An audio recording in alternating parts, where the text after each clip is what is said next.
An 18-year-old woman lies naked on a stone altar in a temple chamber 3 levels underground. Priestesses hold her arms and legs. A high priest approaches carrying ceremonial instruments. This is not worship. This is what ancient Egypt called a fertility ritual.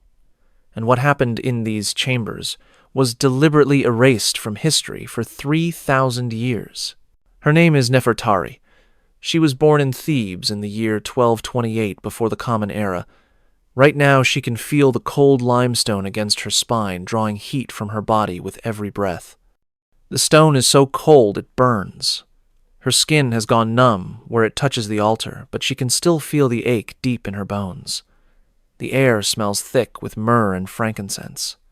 So strong it coats the back of her throat. So thick she can taste it on her tongue. The smoke from the incense burners makes her eyes water, makes the chamber walls seem to move and shift in the lamplight, like living things.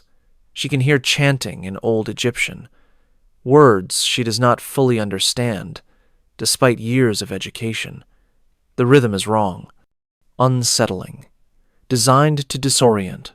7 priestesses surround her. Their heads are shaved completely smooth and painted with oil that makes their scalps gleam in the firelight. Their faces are covered with red ochre in patterns that mark them as servants of this ritual, lines that make them look inhuman, masks more than faces. They are preparing her body for what they call the opening ceremony. But the instruments laid out beside her on a smaller stone table tell a different story entirely. Listen carefully to what I am about to describe. Obsidian blades, each one sharp enough to split a single hair. She can see them catching the lamplight. Black volcanic glass worked to edges thinner than papyrus. Copper hooks with curved edges whose purpose remains unclear but deeply unsettling in their design. Bronze pins with rounded heads. Natron salt piled high in ceramic bowls painted with protective symbols. The same substance used in mummification to draw moisture from dead flesh over the course of 40 days. Several other tools that look disturbingly similar to the implements used by embalmers. The people who prepare bodies for their journey into eternity. Why would priests preparing a bride need the tools of death? That question terrifies Nefertari more than anything else. She has been forced to drink bitter herbs mixed with wine, a mixture that makes her tongue thick and her thoughts slow and syrupy. Unable to form complete sentences in her mind, unable to plan or resist effectively, she watches through increasingly hazy vision as the high priestess approaches. The woman's face is hidden behind the red ochre paint. Only her eyes are visible, dark and empty of mercy. She lifts the first blade, holds it up to catch the light, speaks words in a language even older than hieroglyphics, words that sound like curses. Nefertari does not yet know this ceremony will take 3 full days and 3 full nights. She does not know that 70% of young women who underwent this preparation never recovered psychologically, according to medical texts that would be written about cases just like hers. She does not know that what happens in the next 72 hours will change her so fundamentally that she will never again recognize the person she was before entering this chamber. What she does know, with the clarity that comes from pure evolutionary terror, is that every fiber of her being screams to run, to fight, to resist in any way possible, to do anything except remain passive on this cold stone altar while they do whatever they are about to do to her body. But in ancient Egypt, a young woman's feelings about her own body mean nothing, less than nothing, compared to what the gods supposedly require. Here's what they never taught you about ancient Egyptian religion. You know about the pyramids and the pharaohs and the golden treasures, but you never learned about the systematic temple rituals that transformed teenage women into psychologically broken vessels. You never heard about the chambers carved beneath sacred sites where young women were held for days before their wedding nights, undergoing procedures that modern doctors recognize as deliberate trauma installation. And you definitely never discovered why so many royal and noble Egyptian women died young, with medical records describing symptoms that modern physicians recognize as severe trauma responses. Tonight you will learn why these rituals existed, how the temple system operated them for centuries, and why archaeologists and historians have worked so hard to keep this information out of mainstream textbooks. The reason this was hidden will make you understand exactly how civilizations bury their darkest practices. Stay until the end, so you don't miss the shocking ending of this story. But before we go deeper into this dark chapter of history, hit that like button and subscribe to the channel if you appreciate learning the truth they don't teach in schools. Comment below where you're watching from. Now let's continue, because what comes next is even more disturbing. Nefertari was not always lying on this altar in terror. 6 months ago, she had a life. She was the daughter of a wealthy merchant family in Thebes. Her father, Amenhotep, traded in fine linen and papyrus, high-quality goods that went to temples and noble houses. He was successful, respected. Their family lived in a comfortable house near the Nile, with walls painted in bright colors, showing scenes from daily life. Gardens, hunting, festivals, a courtyard with a small pool where lotus flowers floated. She had a younger sister named Merit, who was 15, bright and funny and always asking questions. A mother named Taret, who taught her daughters to read and write and manage household accounts, skills that would make them valuable wives. Nefertari spent her days helping with the family business, recording transactions, calculating costs, writing correspondence.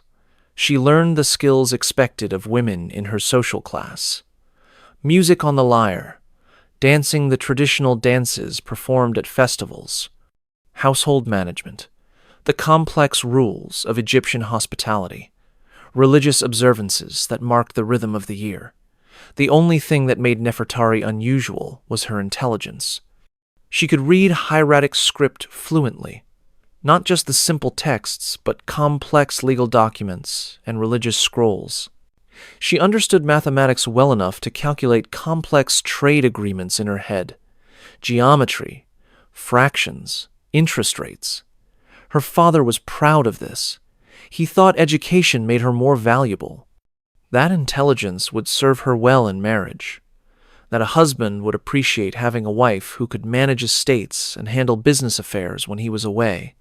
He was wrong about what intelligence would do for her. Intelligence made her aware of exactly what was being done to her, made her conscious through every moment of what should have been unbearable, made her unable to retreat into merciful confusion. She remembers her last morning at home. 23 days ago, though, it feels like years. She was eating breakfast with her family in the courtyard, bread and figs and beer. Her little sister Merit was complaining about embroidery lessons. Her mother was planning the menu for a dinner party they were hosting that week.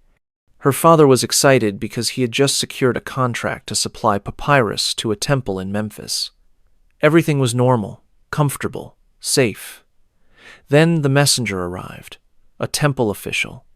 He informed her father that the purification fees had been received, that Nefertari was expected at the temple of Hathor the next morning, that she should bring nothing with her.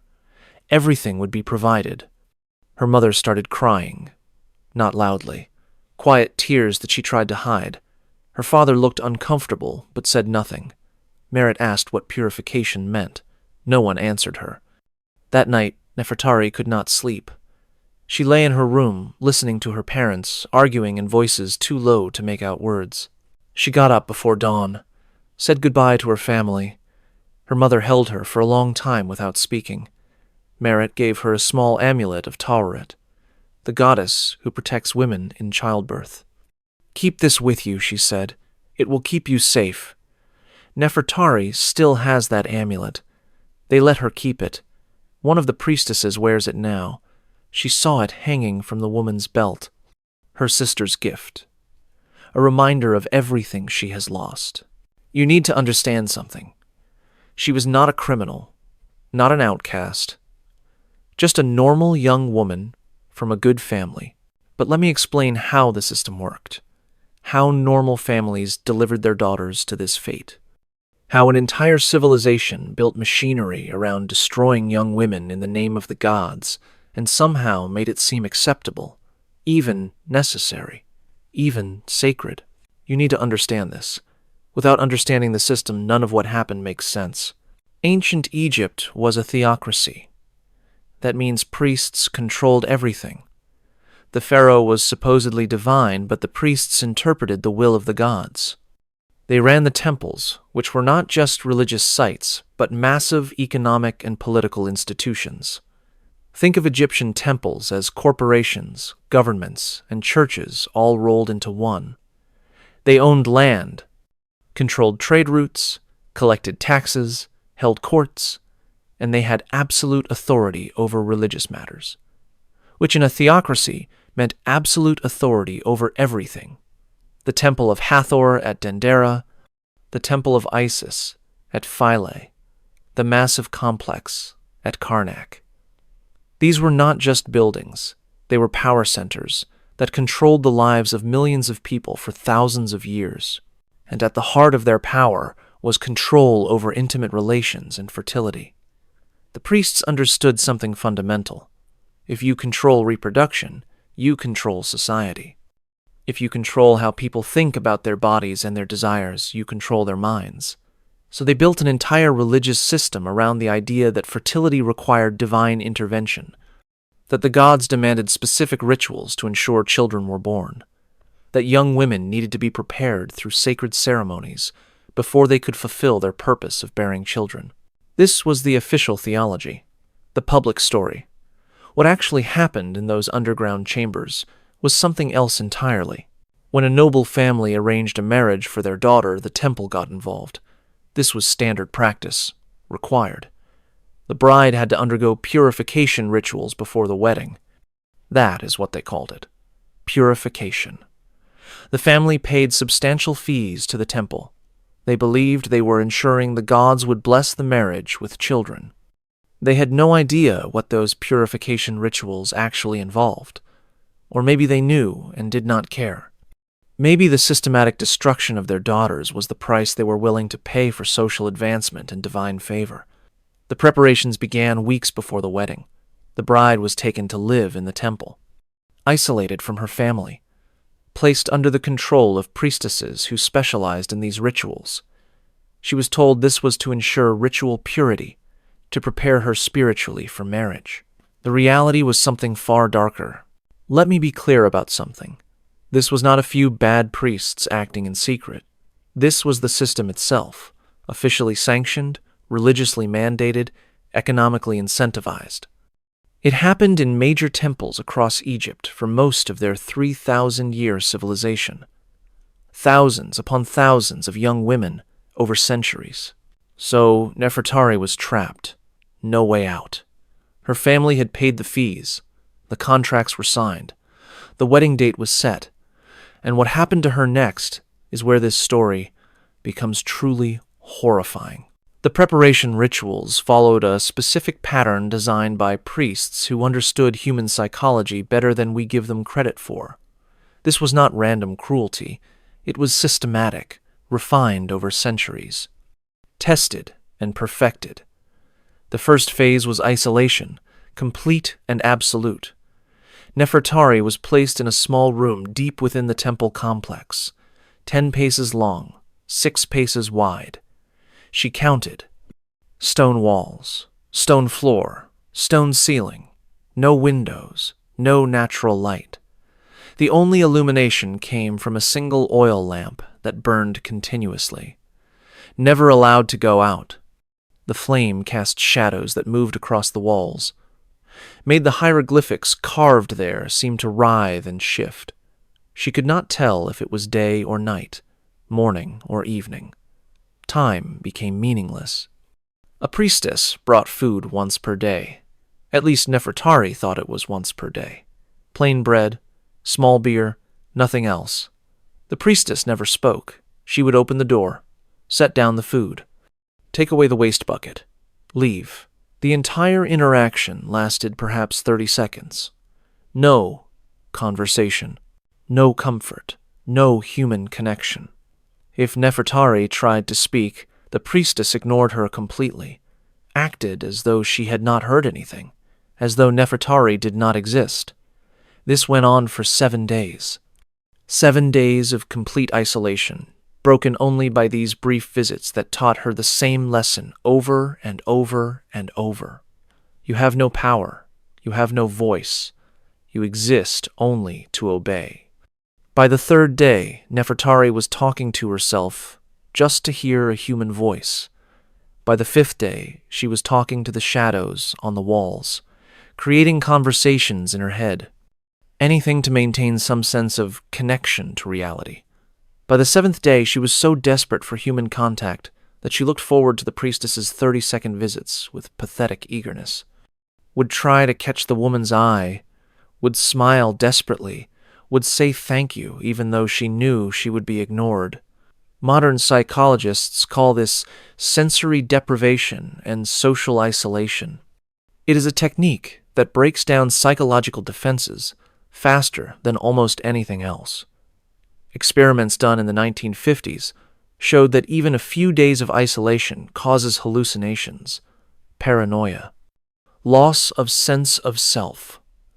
The Egyptian priests had discovered this thousands of years earlier. They knew exactly what they were doing. After 7 days of this, Nefertari was already different, more compliant, less certain of herself, less sure of what was real and what was not, ready for the next phase. You are probably wondering how anyone could do this to another human being. The second phase was what they called cleansing, but it was really about stripping away identity, about transforming a person into an object. Nefertari was taken from her cell, led through corridors by 2 priestesses who held her arms. She had not walked in 7 days. Her legs were weak. She stumbled. They half carried her, brought her to a bathing chamber, large, lit by dozens of lamps. A stone pool in the center filled with water, steam rising from it. The heat was overwhelming after the cold of her cell. She could barely breathe. The priestesses stripped her naked, not gently. They tore off her shift, pulled away her sandals, removed the small amulet Merit had given her. She tried to hold on to it. They pried her fingers open and took it. That was when she started crying. Not because of the nakedness, not because of fear, because they took the last thing connecting her to her family, the last piece of her former life. They pushed her into the pool. The water was scalding hot, mixed with natron and other salts that stung her skin, made her eyes burn. They scrubbed her roughly with pumice stones, hard enough to hurt, hard enough to leave her skin red and raw. Then they began to shave her, every hair from her body, head, arms, legs, everywhere. This took hours. The bronze razors were not sharp. They pulled and cut. She bled from dozens of small cuts. They used oils afterward, oils that burned the cuts, made her skin feel like it was on fire. She begged them to stop. They ignored her, kept working methodically. When they were finished, she did not recognize herself.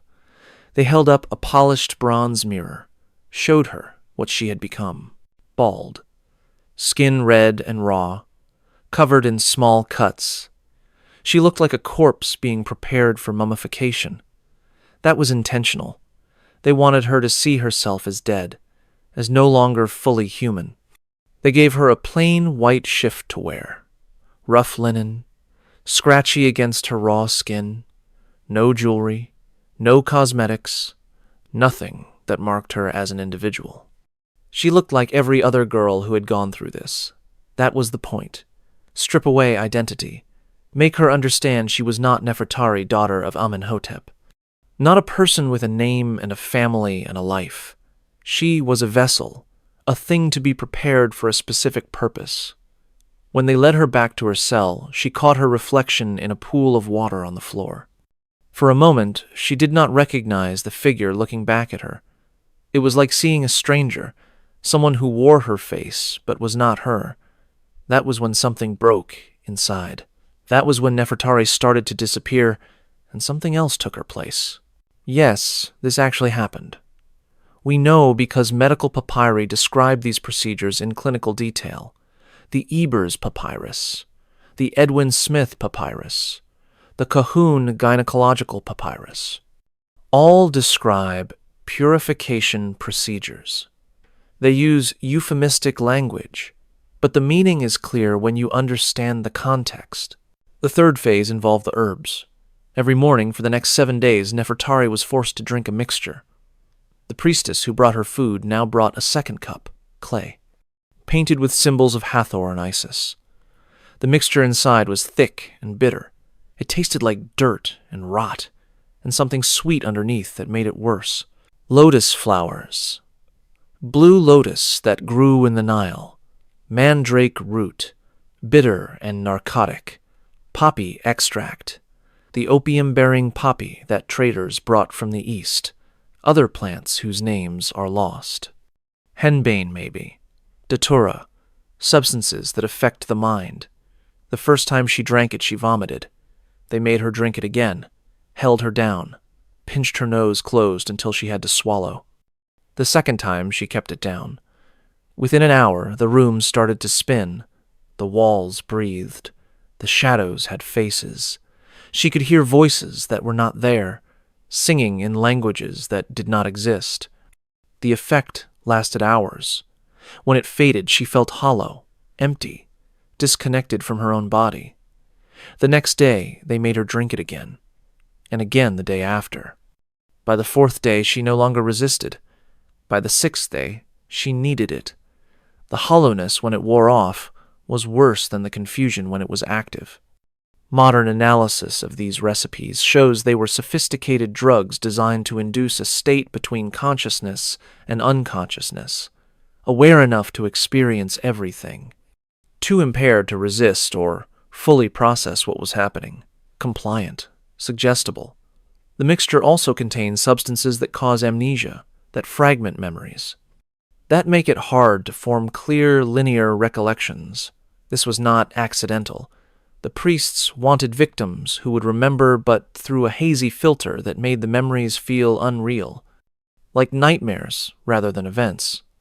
Easier to reframe afterward.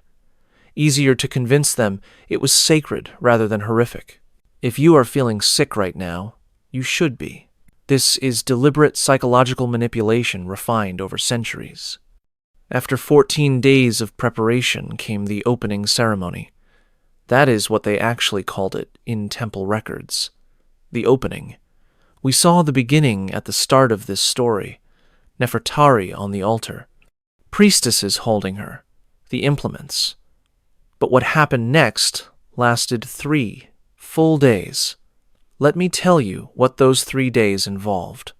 Not in gratuitous detail, but enough that you understand this was not symbolic, not metaphorical.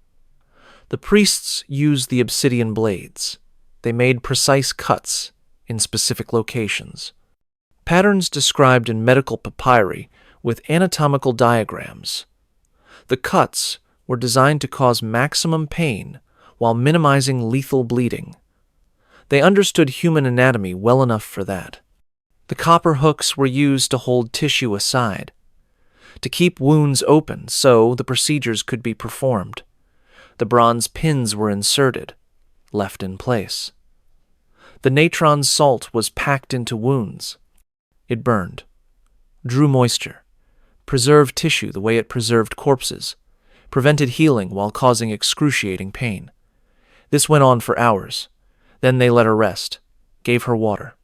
More of the drugged wine. Waited for infection to start because they did not understand germ theory, but they knew wounds got worse over time, and that was part of the ritual. The second day, they did it again. Different procedures, new cuts, more pins, more salt. The pain by now was constant, all-consuming. She could not think past it, could not form thoughts, existed only as a body in agony. That was the point. Strip away the mind. Leave only the flesh.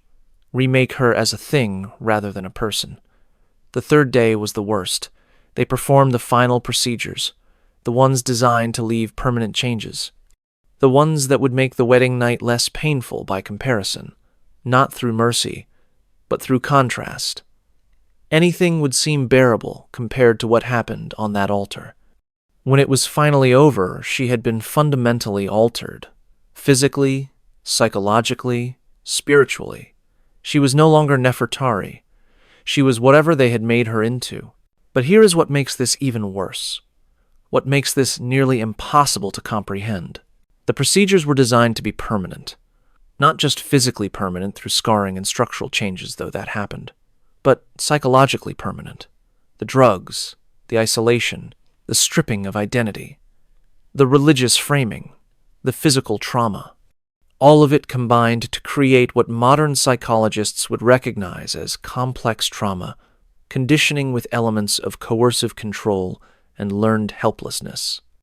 A form of psychological modification that changes how a person thinks about themselves at the most fundamental level.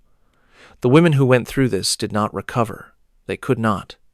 Their sense of self had been rebuilt around the trauma, around the idea that their bodies belonged to the gods and the priests and their future husbands, but not to themselves. Around the belief that what had been done to them was sacred and necessary, that they had been chosen and blessed, that any other interpretation was blasphemy. 70% never recovered psychologically. That is not my estimate.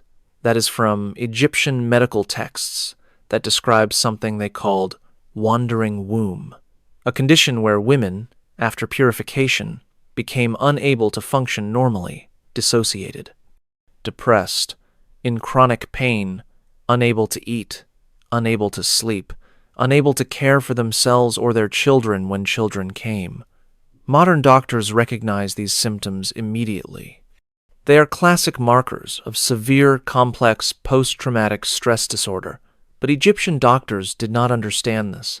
They thought the problem was that the women were weak, that their wombs were literally wandering around their bodies causing problems by getting lost. So, they prescribed more procedures, more interventions, more trauma, layered on top of trauma. They would fumigate the womb with smoke, insert pessaries made of honey and incense, perform additional cuttings to release bad blood. Every intervention made things worse. But they kept doing it because their framework did not allow them to see that the purification rituals themselves were the cause, that the system was destroying these women, not weak bodies, not wandering wombs. Systematic institutional abuse. This same pattern appears today when medical systems pathologize trauma survivors instead of recognizing institutional abuse. Nefertari survived the opening ceremony. Many did not. Some died from infection. Ancient priests did not understand germ theory. The implements were not sterile. Wounds became infected. Infections spread. Women died in agony over days or weeks. Some died from blood loss. The procedures were brutal and imprecise. Some women simply bled out on the altar. Some died from the drugs. The dosages were estimated, not measured. Too much lotus or mandrake or poppy stopped the heart, and some chose death. When the herbs wore off enough for clear thought, some women found ways to end their lives rather than complete the process. Temple records mention this in passing. They had protocols for what to do when a subject died during purification. How to clean the chamber, where to dispose of the body, what story to tell the family. Usually they claimed the gods had rejected the offering, that the woman was impure. This had the added benefit of shaming the family and preventing them from asking too many questions. Keep watching, because the worst part is still coming. But Nefertari did not die. She survived all 3 days. On the 4th day, they let her rest. Priestesses brought better food, soft bread, fruit, watered wine. They cleaned her wounds. Applied bandages soaked in honey, which actually did help prevent infection, though they did not know why. They gave her clean clothes, helped her walk since she could barely stand, and they told her she was blessed, that the gods had accepted her, that she had been transformed into a perfect vessel for new life, that her husband would be pleased with what the temple had prepared for him. They said this over and over. Positive conditioning layered on top of trauma, training her to reframe what had happened as sacred and necessary, teaching her that her suffering had meaning, that it proved her devotion, that any other interpretation was blasphemy. This is sophisticated brainwashing, the kind that takes understanding of human psychology. The Egyptian priests had been refining these techniques for centuries. They knew exactly what they were doing. Remember this detail. It becomes crucial when I reveal why they really did this. 2 weeks after the opening ceremony came the wedding night. Nefertari was carried to the bridal chamber because she still could not walk properly. Her body had been modified for her husband, but was too damaged to move independently. The wedding night occurred. She survived it because she was no longer present. Dissociation was so complete, she experienced it from outside herself. Watching her own body being used for purposes she no longer comprehended, feeling nothing, thinking nothing, being nothing except an object that responded mechanically to what was done to it. This was not uncommon. Medical texts describe this state. They recognized that women after purification often seemed absent, present physically but gone mentally. They thought this was a blessing, a sign the gods had fully possessed them. What it actually was severe dissociative disorder brought on by sustained trauma. Now let me tell you about other women who went through this. Merit was 14 when they came for her. She was Nefertari's younger sister.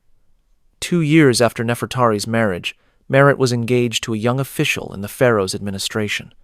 The family was rising socially. Merit had watched her sister transform from a vibrant, intelligent young woman into someone who barely spoke, who flinched at loud sounds, who spent hours staring at nothing. But Merit did not understand what had happened. No one explained it to her. The family did not talk about the purification rituals. It was temple business, sacred, not for discussion. So when Merit was told she would undergo the same preparations she did not resist, she thought it was normal, expected, part of becoming a wife. The priests took her to the same chambers where they had taken her sister, put her through the same isolation, the same stripping of identity, the same drugs. But Merit was younger, smaller. Her body could not withstand what Nefertari had survived. On the second day of the opening ceremony, something went wrong. Maybe they cut too deep. Maybe an implement slipped. Maybe her heart was not strong enough to handle the drugs. Temple records state only that she died during purification, that the gods rejected her offering. The family was devastated, but also ashamed. Having a daughter rejected by the gods brought disgrace. They said little about Merit's death, buried her quietly, never spoke her name again. Merit was erased. Her death became a family secret. No one was punished. No priest was disciplined. The temple refunded some of the preparation fees as a gesture of goodwill, and 6 months later they prepared another young woman in the same chambers using the same procedures that had killed Merit. How did they get away with this? Let me explain the machinery. The temple system had multiple layers of protection. First was religious authority. The priests spoke for the gods. Questioning them was blasphemy. Second was economic power. Temples controlled massive wealth. Nobles needed their favor to maintain status. Third was information control. What happened in the underground chambers was secret, kept deliberately obscure. Women who survived were conditioned not to speak about it.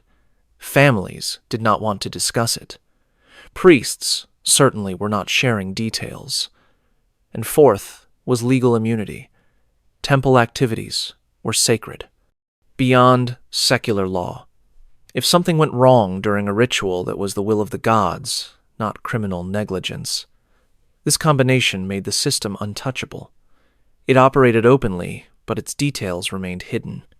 Everyone knew young women went to temples for purification before marriage. Few knew what purification actually involved, and those who knew were either complicit or too traumatized to speak. This is how institutional abuse perpetuates itself, through layers of protection that make exposure nearly impossible. The documents I am about to show you reveal what they tried to destroy. Egyptian priests kept meticulous records. Everything was documented. Temple inventories, ritual procedures, medical observations. These records were written on papyrus and stored in temple libraries. When Christianity came to Egypt in the first few centuries of the Common Era, the temples were shut down. The new Christian authorities found the temple libraries. What they read horrified them. They ordered the documents burned. Most were destroyed, but some papyri survived, hidden in jars, buried in sand, tucked into walls, forgotten for centuries. Modern archaeologists began finding these documents in the late 1800s. When they translated them, they discovered detailed descriptions of the purification rituals, medical texts that described the procedures, step by step, inventories that listed the implements used, financial records that showed how much families paid, and personal correspondence between priests discussing the challenges of performing these rituals. How to handle women who resisted too much, which drugs worked best for compliance, how to hide deaths from families, what stories to tell when something went wrong. These documents exist. They are stored in museums and university collections, but they are not on public display. They are not taught in schools, because the content is too disturbing, because it challenges comfortable narratives about ancient Egypt being an enlightened civilization, because acknowledging this history means admitting that systematic abuse of women under religious authority is not a modern problem, but an ancient pattern that keeps repeating. Let me show you how this connects to today. We like to think ancient practices like this stayed in the past, that modern civilization evolved beyond such barbarism. But the patterns persist. In cultures that practice female genital cutting, the justifications sound remarkably similar: preparing young women for marriage, ensuring purity, religious duty. The procedures happen in isolation. Women who have been through it often defend it, not because they are stupid, but because accepting that it was trauma means accepting that their families and communities deliberately hurt them. The psychological mechanisms are identical to what Egyptian priests used 3,000 years ago. In high-control religious groups that practice arranged marriages, you see the same isolation tactics, the same information control, the same religious framing of systematic abuse, the same layers of institutional protection. In trafficking situations, you see the same psychological conditioning. Drugs used to maintain compliance, identity stripped away, dissociation as survival mechanism. Victims unable to escape, not because they are physically chained, but because they have been psychologically modified to believe they have no choice. I am not saying these modern situations are identical to ancient Egyptian temple rituals. The specifics differ, but the pattern is identical. The psychology is identical. The system dynamics are identical.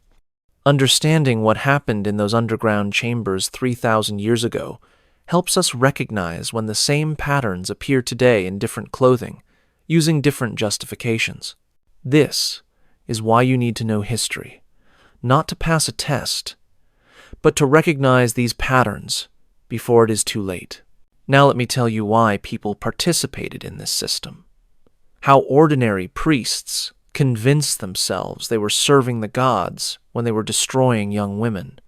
The priests who performed these rituals were not psychopaths. They were normal people. They had families. They went to festivals. They believed they were righteous. That is what makes this so disturbing. They truly thought they were serving a divine purpose. The theological framework was sophisticated. They believed fertility came from the gods, not from human biology. They believed women's bodies were channels for divine energy that needed to be opened through ritual. They believed the procedures they performed were sacred obligations, not criminal acts. And once you accept those premises, the rest follows.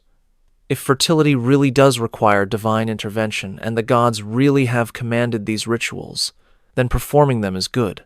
Refusing would be evil. This is how ideology works. It reframes atrocity as virtue, makes the intolerable seem necessary. And the priests had every incentive to maintain this system. They were paid for every purification ritual. Wealthy families paid substantial fees. Poor families saved for years to afford it. The temples became rich from this practice. Individual priests built careers around it. Senior priestesses who specialized in preparation rituals had status and authority. Walking away meant abandoning that. It meant admitting their life's work was monstrous. Most people cannot do that.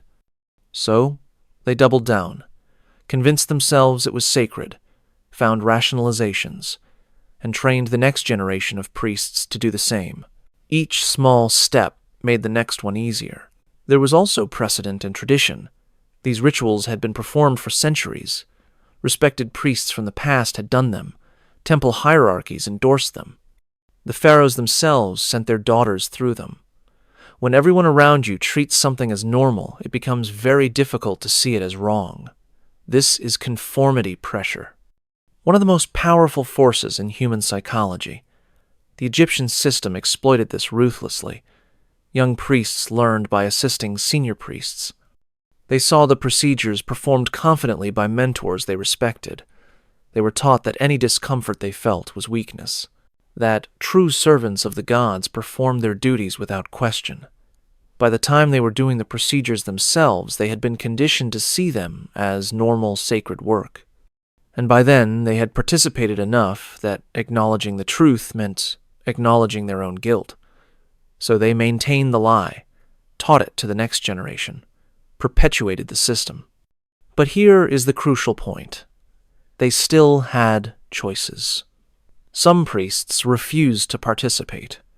Ancient records mention priests who requested transfers away from temples that performed these rituals, who found excuses not to be involved, who spoke quietly against the practices even though it cost them advancement. Some priestesses helped women escape before the ceremonies, arranged secret exits, provided real drugs that would cause illness as an excuse to delay, whispered warnings when they could. The majority chose complicity, chose their careers and status over the lives of young women, chose tradition over conscience. They had reasons, but not excuses. When your salary depends on finding divine mandate, you find divine mandate.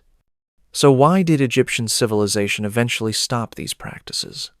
Not because priests suddenly developed conscience, not because families revolted. The rituals ended because Egypt was conquered. First by Persians in 525 before the Common Era, then by Greeks under Alexander in 332 before the Common Era, finally by Romans in 30 before the Common Era. Each conquest weakened the Egyptian priesthood, stripped away their authority. The new rulers did not believe in Egyptian gods, did not fund Egyptian temples the same way. Gradually, the economic and political power that sustained the temple system eroded. When Christianity became the dominant religion in the 3rd and 4th centuries of the Common Era, the temples were shut down completely. The priests lost all authority. The underground chambers were sealed. The implements were destroyed or melted down. The papyrus records were burned. Egyptian civilization tried very hard to erase what had happened. But evidence survived, enough to piece together the truth, enough to understand that this went on for the better part of 3,000 years, enough to know that hundreds of thousands of young women were destroyed by this system. Their suffering was not inevitable. It was not necessary. It was the result of human choices, religious ideology that valued divine mandate over human welfare, economic incentives that made abuse profitable, social structures that treated women as property, legal systems that granted immunity to religious authorities, and psychological mechanisms that let ordinary people commit atrocities while believing they were righteous. The Inquisition used the same playbook 2,000 years later. So did many other institutions.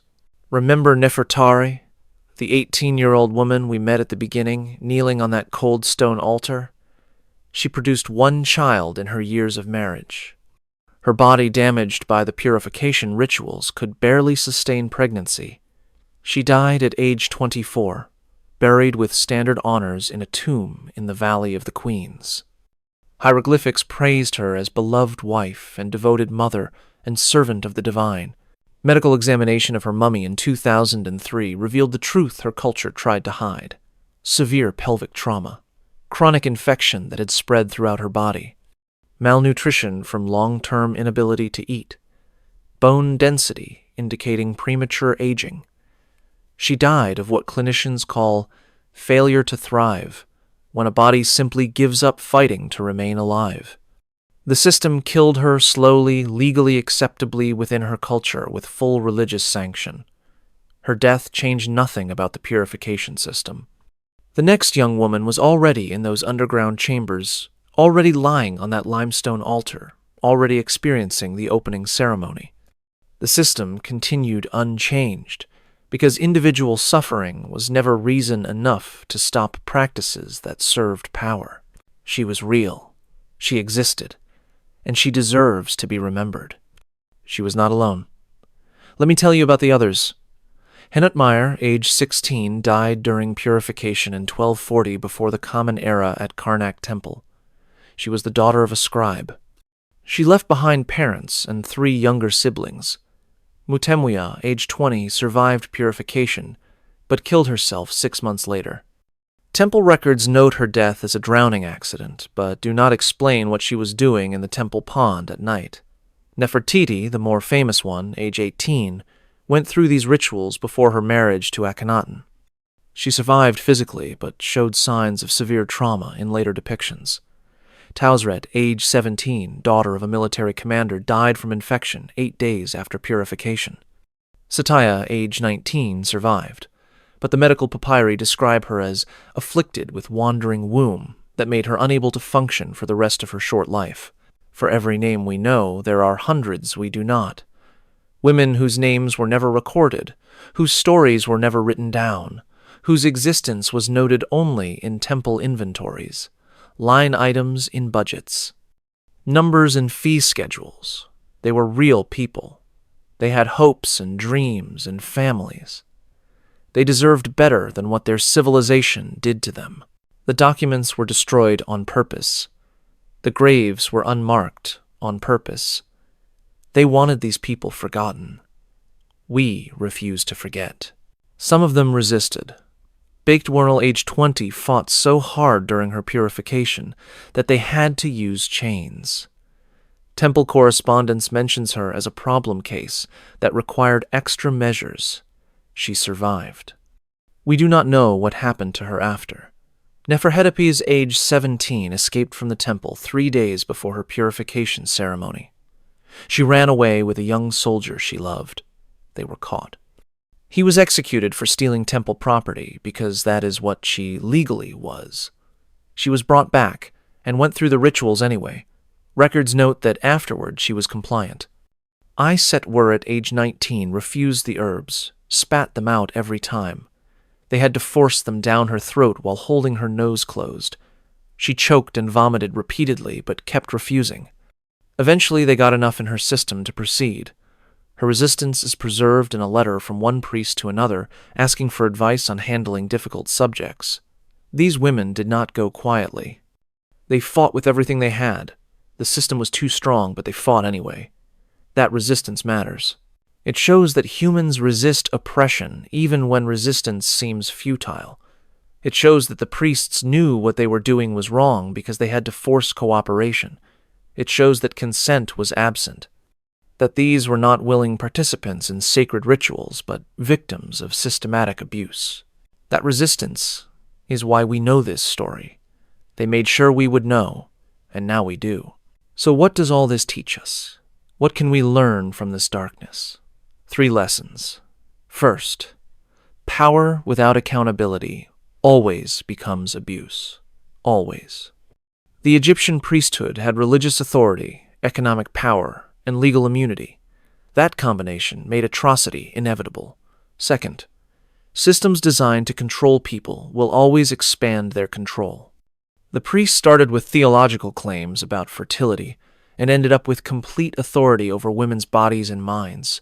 Third, ordinary people will participate in extraordinary evil when the system encourages it and frames it as righteous. The priests who performed these rituals were not uniquely monstrous. They were us, in different circumstances. That is terrifying, but it is also empowering. Because if we are capable of this, we are also capable of stopping it when we see it happening. If you remember nothing else from this video, remember those three things. And here is the uncomfortable truth. We are all capable of this under the right circumstances.